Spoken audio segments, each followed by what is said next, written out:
Justin Dean don't come out to come talk say Korra Obidi don't use achieve, come dump am.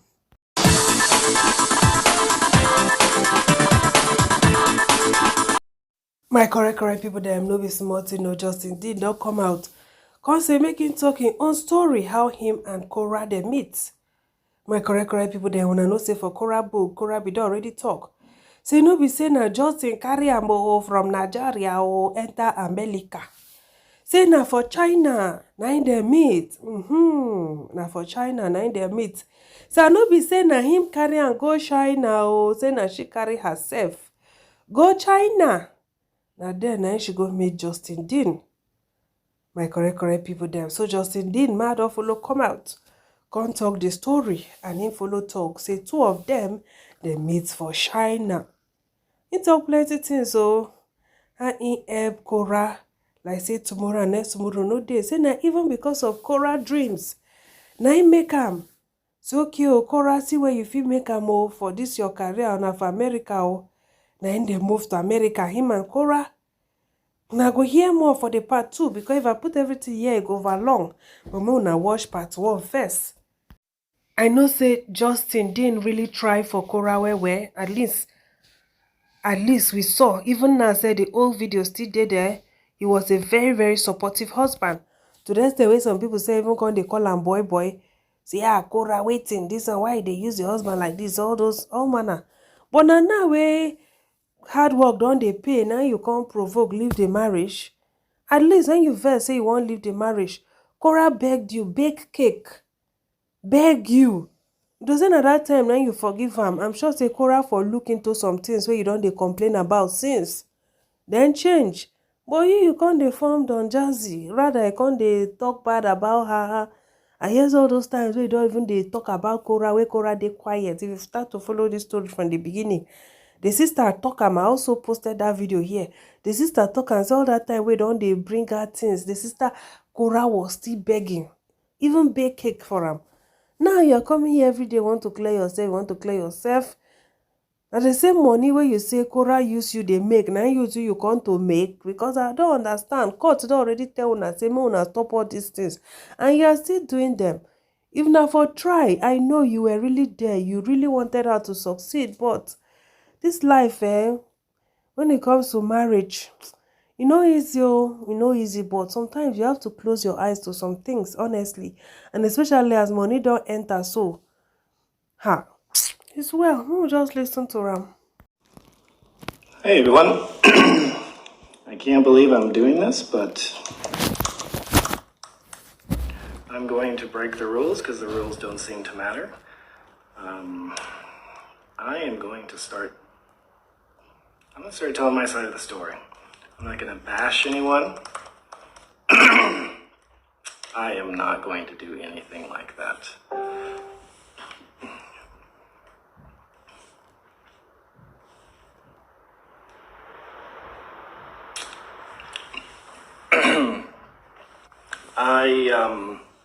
I said I was sick yesterday. I wasn't sick yesterday. I was in a bad mood. I was depressed because my reputation, my life is being destroyed by my ex-wife. And she's making a lot of money, somewhere in the neighborhood of $2 million over the last year, crafting a story about how I'm a horrible human being.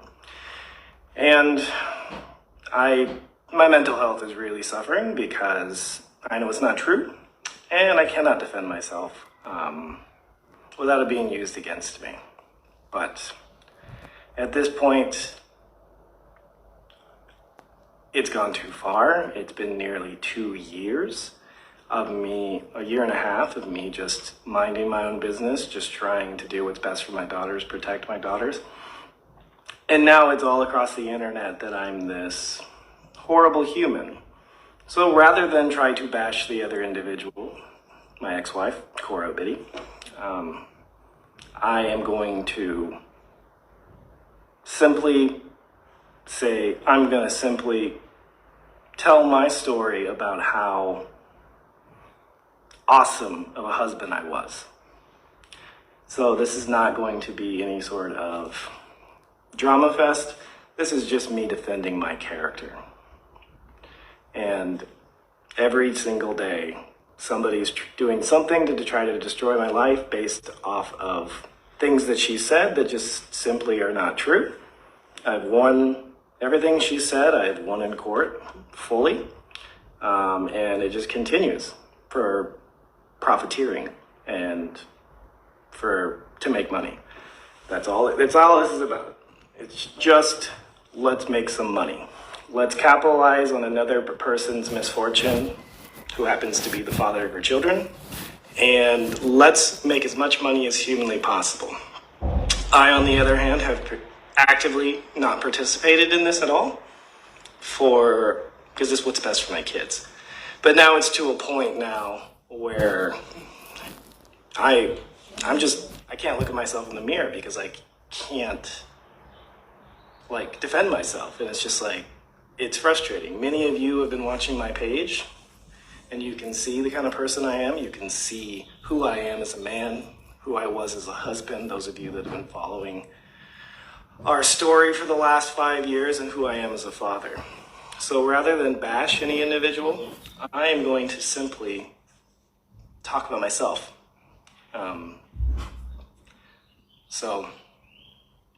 Yeah.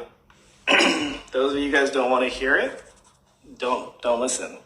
This is me telling how much I love and sacrificed for another human, and refusing to participate in all the profiteering that's going on.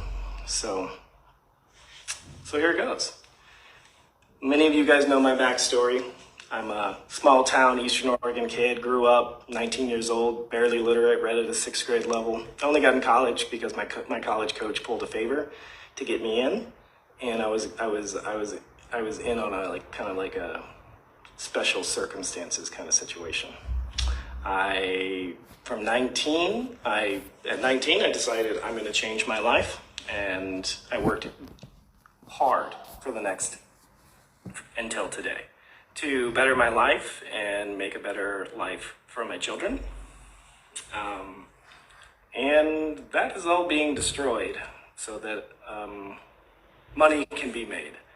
And I'm not here to make money. I am here because it's really affected me that nothing I do, I follow all the rules. I do not participate in anything. I put the kids first, and at the extreme detriment of myself, and it doesn't seem to matter. So here it is, me telling what kind of husband I was. So like I was saying, at 19, I couldn't read. By the time I was 28 years old, I had taught 60 continuing education seminars. I had co-created I'm tired. I'm barely sleeping. I created a soft tissue technique for cutaneous nerves. I've invented 2 treatment techniques that have continuing education courses that I teach called the neurocentric approach, which is actually an entire system that I co-created with my mentor that we teach. So I worked really hard to get to China. I worked really hard to work at the Olympic Training Center. I was there for about 3 months. You gotta understand, getting recruited for this job was very prestigious. There was over 300 applicants. They didn't find anybody that was actually qualified, so they called me because it was a very pivotal role in that particular company. So I established my reputation in my industry as a innovator, as somebody that pushed the boundaries, that wasn't afraid to get criticized for coming up with new ideas, because at the end of the day, I am a patient-centered chiropractor, and if something works, even if it doesn't make sense with the conventional science that we have at the time, which now is present, that I was going to do whatever worked to help my patients feel better. So anyways, so I was in China for about 3 months, and that's when I met Korra, and I'm violating court orders talking about this, but it doesn't seem to matter.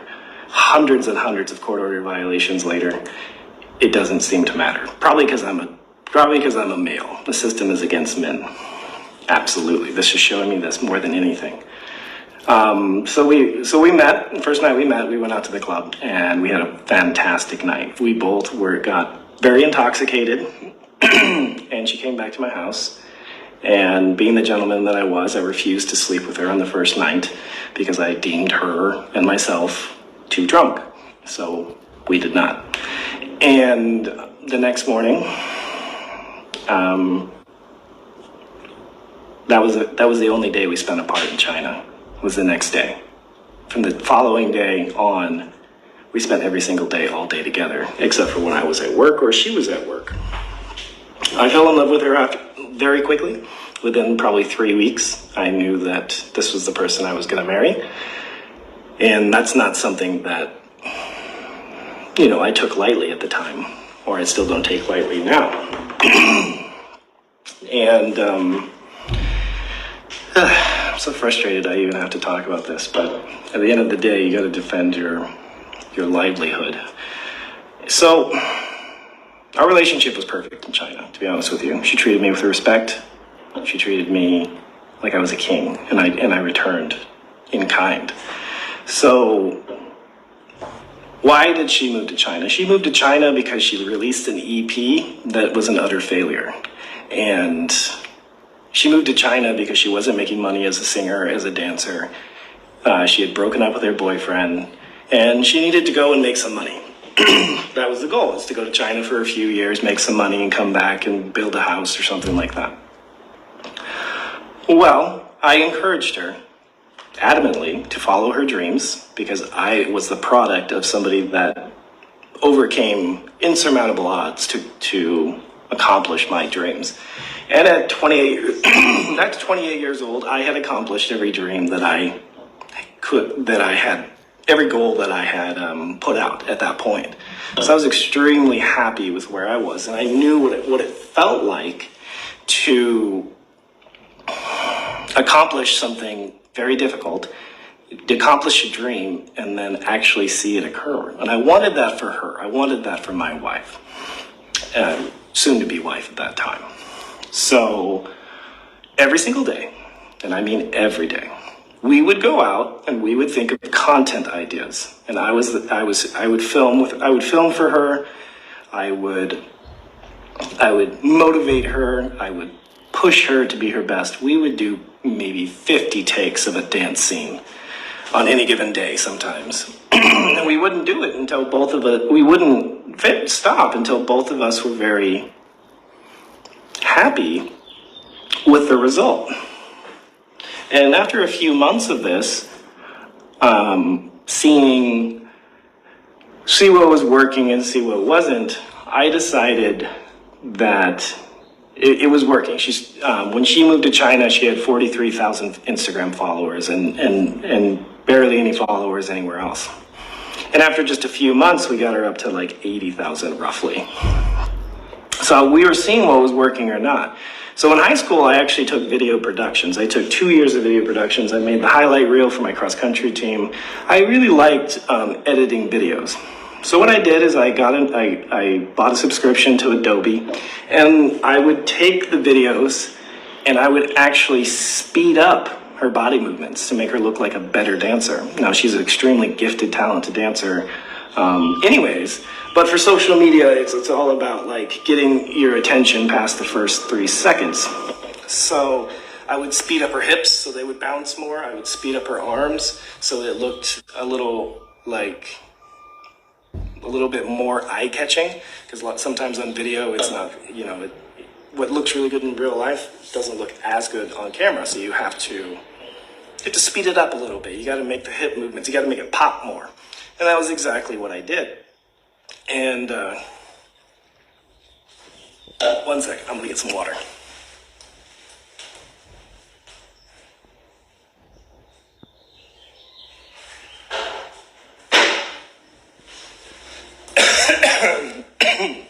This is very difficult for me to talk about because I just simply want to move on with my life and raise my daughters in peace and tranquility. But like I said, she's made $2 million in the last year and a half off of trashing the father of her children, who they love and adore, I will say. So we'd speed up the videos, and I could see it was starting to gain traction. People like the story, you know, country hick, Nigerian princess.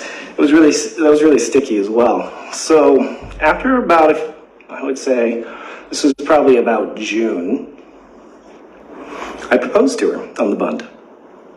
And I asked her to quit her job, where she was making around, I can't remember the exact number, it was like $2,500 or $3,000 a month, which she had to pay 20% of that to her brother-in-law to pay for the, I don't know, for getting her the job, basically.